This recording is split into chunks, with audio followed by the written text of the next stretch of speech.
Good morning, it's me again from the dining area, the messy kitchen in the background.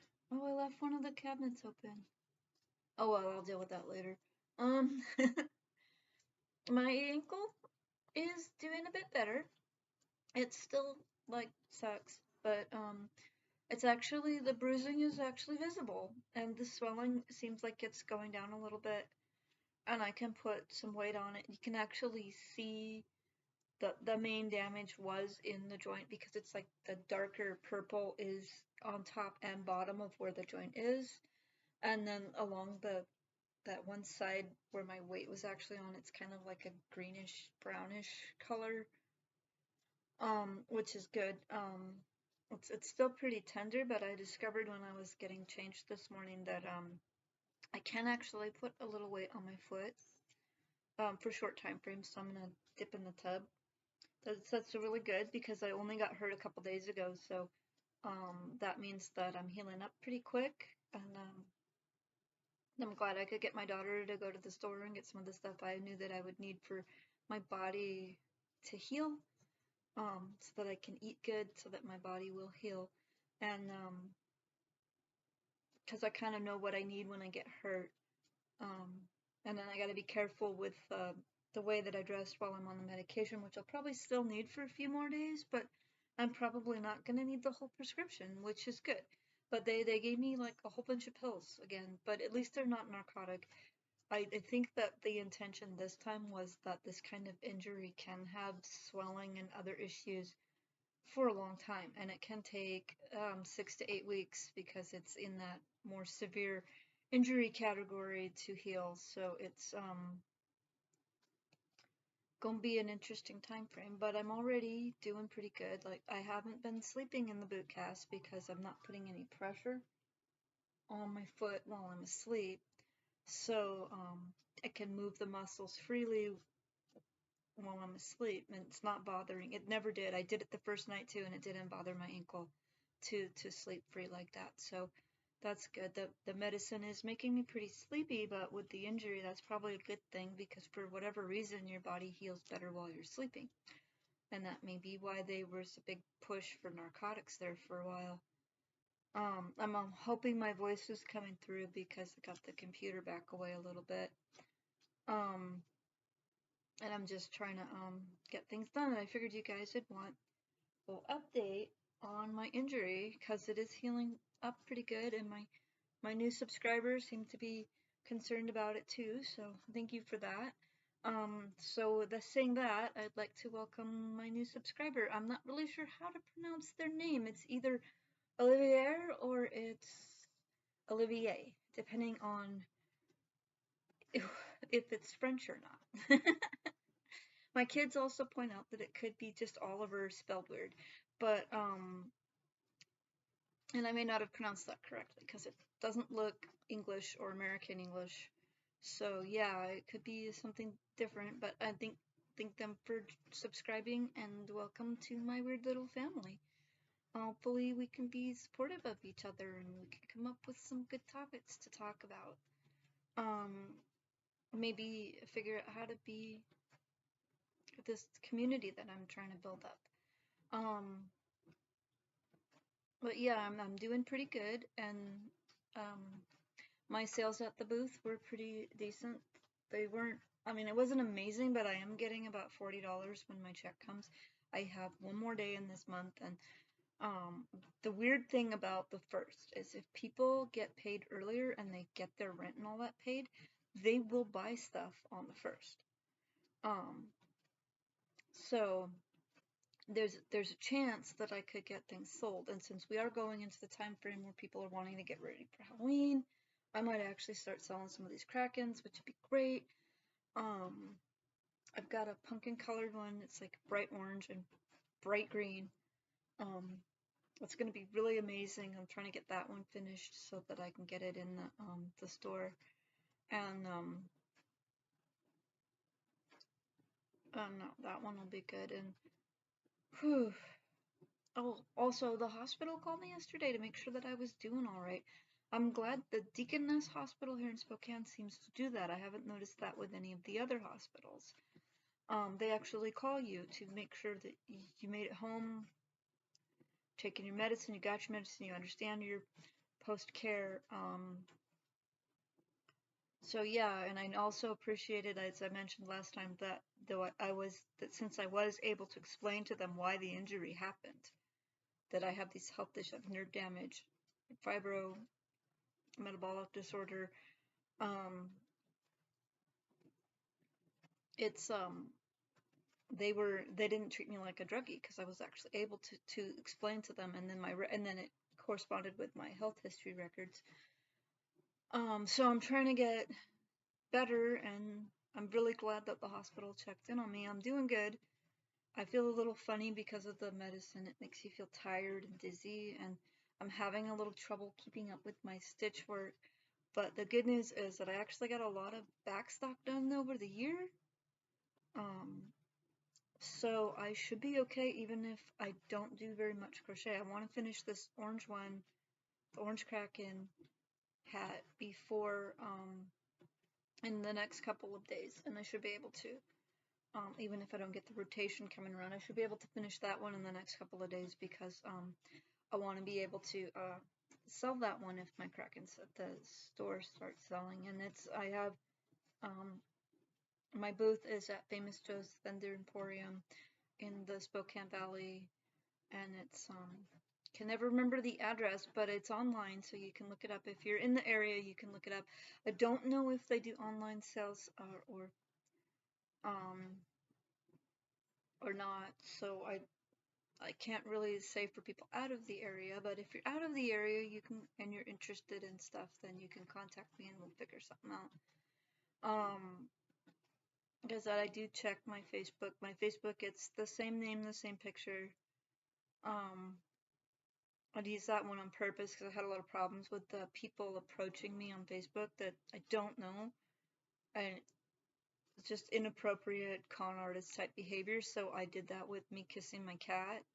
So my face is obstructed, and then I don't look as, I guess, pretty. I don't know. I never thought I was that pretty. Maybe I am. I just never really thought I was because just the way people treated me. So, but then it's weird that these guys are approaching me and telling me that I'm beautiful and all this stuff, and it's like, what do you want?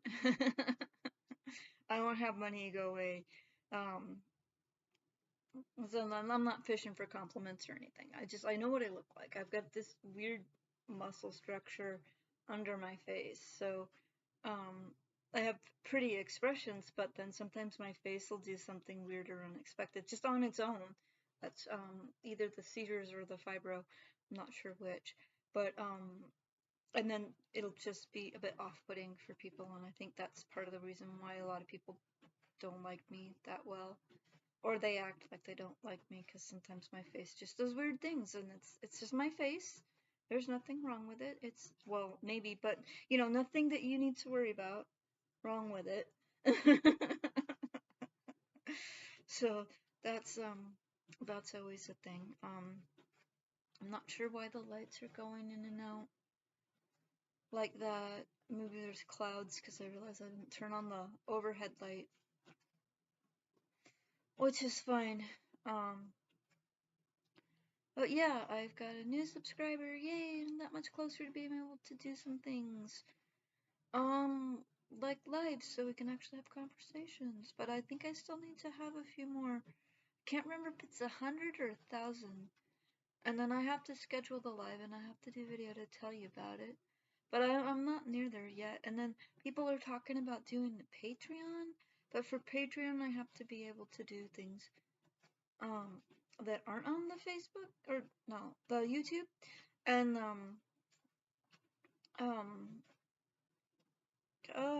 my brain's just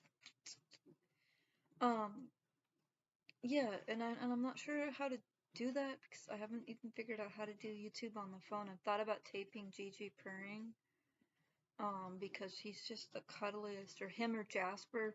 The two boys, they love their snuggles, but they have different approaches to cuddling. Gigi will get in your lap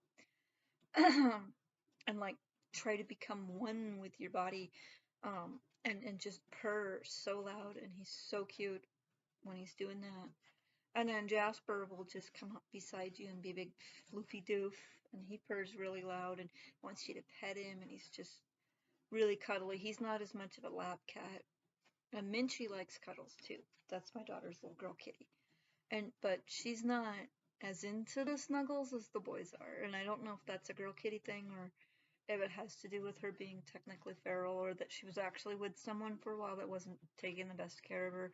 I don't think he meant to be abusive or anything. He just had a really rough time of it. And at the time that he'd got her, he had a place. He had an older cat and 2 dogs, and he thought he could take care of her. And then everything just fell apart. He wound up moving to Florida and then coming back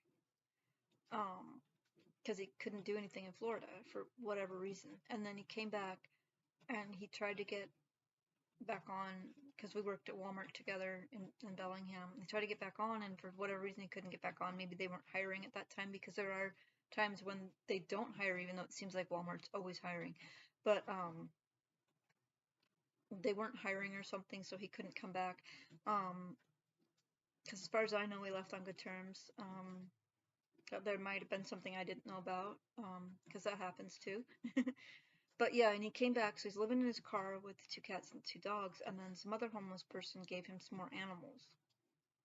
And I don't know what happened there, but he decided to surrender the animals because he realized he couldn't take care of them, which was good, but somewhere in this time frame, when he was homeless, Minchie got traumatized, and we're not really sure what all she wants. She has night terrors. And she's kind of aggressive and not real. She doesn't have a lot of patience. She does not like Gigi.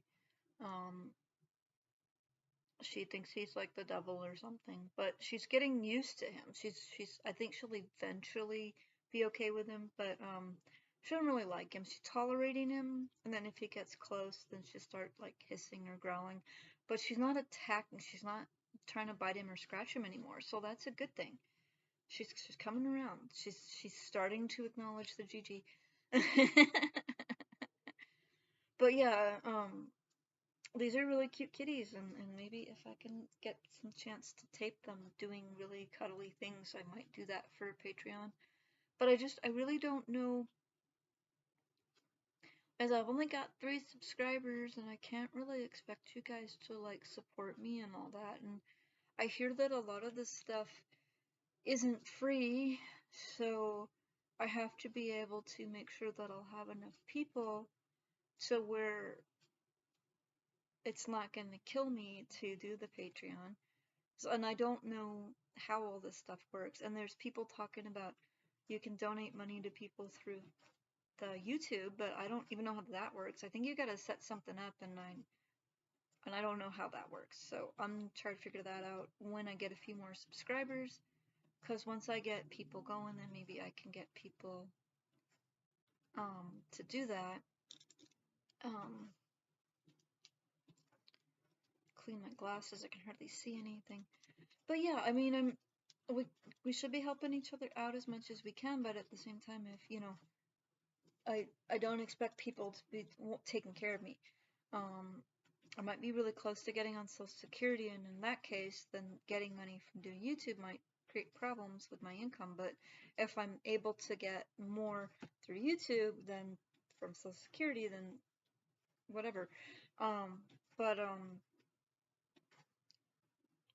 But yeah, I don't think I'm really, this point I'm not really into this for the money, though I would like to back some charities, and I do have a few things in mind. Because I'm a person that is into helping other people. I just want to be careful about it. So like one of the issues that I have with that makes me hesitant with programs like helping the homeless is I can see them. You know, I know what's going on with most of the homeless people. Most of the homeless people in both the areas that I've lived in were homeless way before there was even chitter chatters about financial problems potentially here or globally, because they're drug addicts and they have mental health issues that they don't want to deal with, or some combination of that. And I'm leery of giving monies to programs that are trying to force people who aren't ready into help programs. And that's the one leery thing that I have with the homeless. I'm not saying I won't help homeless or help people to prevent people who are legitimately struggling from being homeless, because that's something I agree with. And I do think the program should be there for when the people are ready to come around. But I definitely think that they need to be looking more at the rehab side of it with a lot of these people.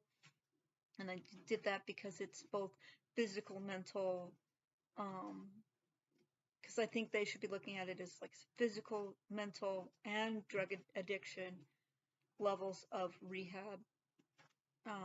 Because rehabilitation just means that you're getting specific help to overcome a specific problem. And one of the failures that we see in these people that are wanting to help the homeless is that they aren't taking into consideration that these people need further services before they can even be housed. Because a lot of these people are so out of it, they will set the house on fire. And then, or they have set a house on fire. So then you can't even get anybody to be willing to put them up because they're probably just going to do it again.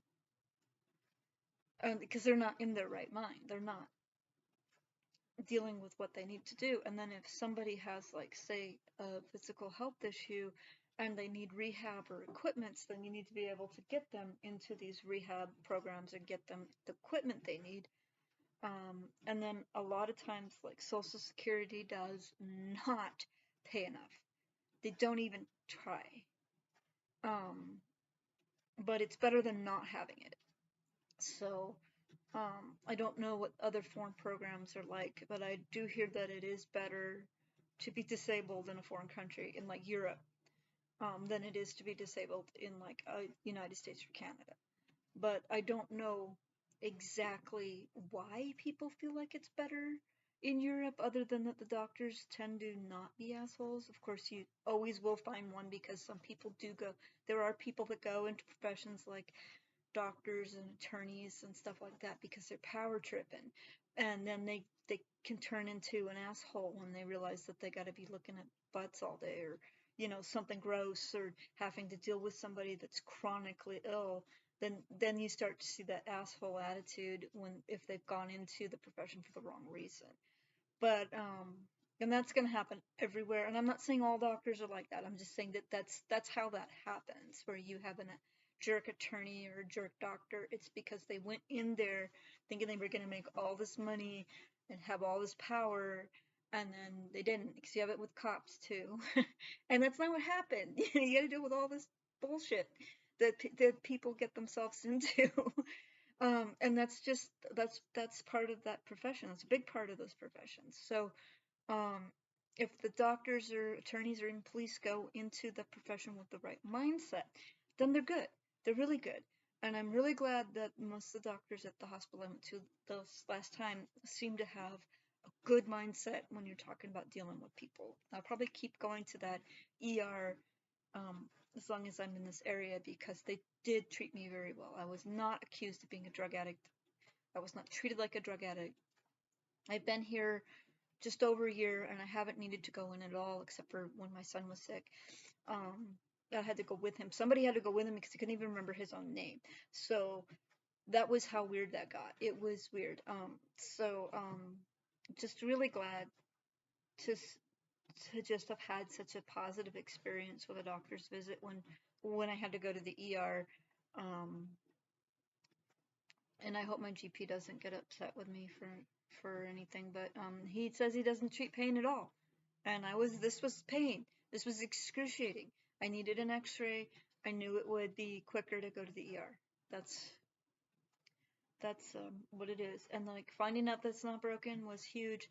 I probably did mess up the cartilage a little bit, but it is healing very quickly, and which might be the part of the slight dislocation that they thought it might be. But I'm doing a lot better, and my daughter did my shopping this last time, and I gotta get somebody to help me with some of the housework so that I can actually do it. Like I needed to clean the upstairs kitty litter boxes for 2 cats, so it needs to be done twice a week. And I can't really get into that position right now because I can't have the boot cast off enough to be able to take care of that. But my son said he was going to do it when he gets up, so maybe I can get him to clean the litter box and put these cups away so that I can do the hand washing, because I can do the hand washing, I just can't get on the step stool to put the cups up on higher shelves. um, Between this boot cast feeling really weird and just not having the greatest balance between the medication and whatever's going on with my neuros that created the situation where I hurt myself, I don't feel comfortable climbing up on things right now. So I'm gonna have him help me with the dishes. I'm just wondering what the cat's doing. He seems to be watching somebody outside. Yeah, we're close to the homeless camp, so they walk back and forth in front of the house all the time, and the cats like to watch them. They can be pretty interesting. Though not all of them at this point are druggies, so I am hoping that some of the social programs that they're talking about doing do get into place, because some of the people that we're noticing, especially lately, are actually down on their luck and could be placed right into housing if housing is available. So that's a good thing. So but yeah, when it comes to the people with the drug addictions and the mental health issues and the crossover, and like I said, permanent long-term injuries, yeah, those people need more help than just an apartment. And I think that that's something that a lot of agencies need to start acknowledging and focusing on. Um, I'm not saying leave them in the streets, but I am saying that we should be doing more to try to see if we can't figure out what kind of supportive needs, that what kind of things we can do or say or help them with to get them to the point where they're ready to go into these rehab programs. And then we also have to have these rehab programs funded and available. That'll help them a lot. And I don't know how to do that. Maybe that's something I can look into doing. I mean, I think it probably would need an attorney or somebody like that to actually, probably people that understand how laws and rules and all that crap works. But maybe I could look into it.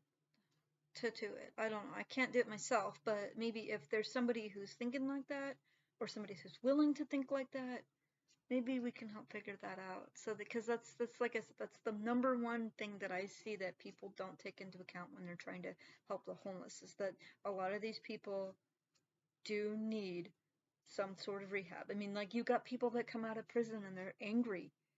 I mean, they need counseling. They need almost a reprogramming. Um, so, it's so that they can figure out why they're so angry and like why they did those stupid things that they did, and answer other questions. Because it's a lot of the stuff is individually based, so the reason for being an addict is different for every person. You do see some things that are pretty typical, but there's different reasonings for different people. It's So it's a complicated thing, and anytime you've got a mindset problem, it's very complicated, because you can't look at somebody's brain and go, oh yeah, they're schizophrenic. You can't do like a brain scan and, oh yeah, they're schizophrenic. Oh yeah, they had this problem. You can't really do that. You got to talk to them and try to figure out what they're thinking and how they're thinking and why they're thinking that way. So that's really complicated. But yeah, maybe that's something I can look into when I get to a financial position to where I can actually do that. I'm just hoping I can get a big enough check so I can help one of my friends out a little. I mean, I can't give him a lot of money. Sorry, buddy, I can't give you lots of money, but maybe I can give him like $10 or something, and that might be just the $10 to make him, to help him get over the hump, because that's like, as when people need help, don't ever expect a lot from one person, and you can't really ever expect a lot from one person. Um, so that's just how that is. There's just so many things, the financial problems that people are having. And my friend, I break up, and there was some kind of issue with where his check went, and so he said he needed financial help so that he could pay his rent, but I don't know if he got the help or not, so I need to check with him, because some of his friends are doing better, and they might have helped him out, and I don't know about it, so I'll check with it. So I'm going to check with him before considering donating. But yeah, like I said, that $10, if I can give him even $10 or $20 or something, then then that would be helpful. But I don't know if he still needs it, so I have to check in with him to find that out. I'm not gonna say who it is because people who know what's going on know who it is. Um, and those are the people that need to know. But yeah, a lot of people are in these situations. My roommate brother's going through something similar, so I don't know if I can help him at this point because I don't think he's got rent to worry about at this point. But I can't say too much on that because I don't really know. But yeah, I do like to help people. I do like to be supportive and helpful and to be there and like give people ideas and stuff like that. And like some of the charity things like animals, I like to donate to things like ASPCA, and I have Cat House on the King, which is a cat rescue in California, and there's a big cat refuge. I don't remember where they're at, and stuff like that. And I'd like to donate to like Adventures with Purpose or somebody like that because they're going out and they're pulling these cars out of the water, and while they're doing that, they're also solving mysteries like what happened to dude dude wound up in the lake, you know. Then that's something that I believe in because of some things that have happened in my personal life, and they were just horrifying. And there's a lot of questions you just aren't ever going to get the answers to.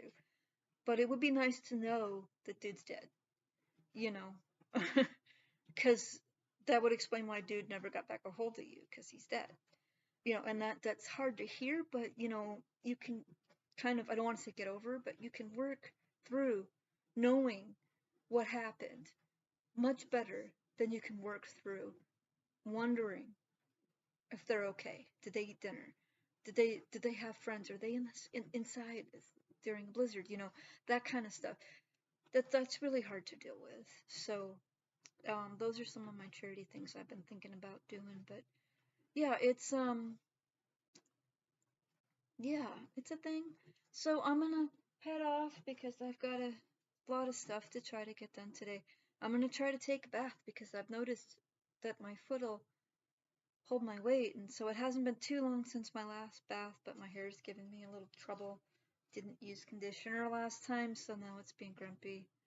So I need to use the conditioner. But yeah, I'm gonna head off, and hopefully I didn't ramble too much, and I'll talk at you guys later. Have a good day. Bye.